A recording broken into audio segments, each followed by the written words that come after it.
sumusuporta kayo sa tatay ko. Birthday niya ngayon, masaya ako, nakasama ko kayo na mag-celebrate ng birthday niya.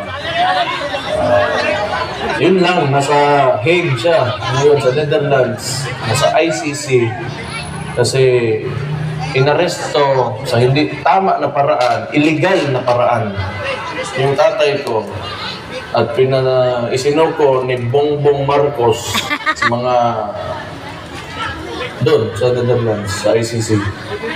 So, kahit ganon ang nangyari, masaya pa rin ako kasi nakikita ko yung suporta nyo. So, malaking bagay yan sa amin. Gusto ko malaman nyo na malaking bagay talaga yan. At huwag na tayong tumigil hanggat sa hindi makabalik si PRRD. Kailangan malaman talaga ng administrasyong ito na hindi tayo pumapayag sa ginawa nila. Yun lang.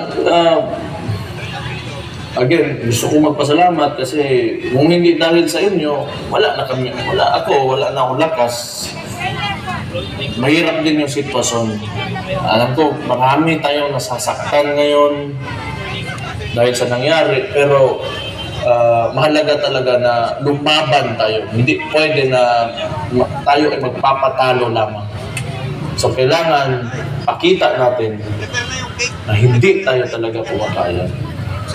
So again, maraming salamat talaga sa inyo. Marami kayong oras na pwedeng ibigay sa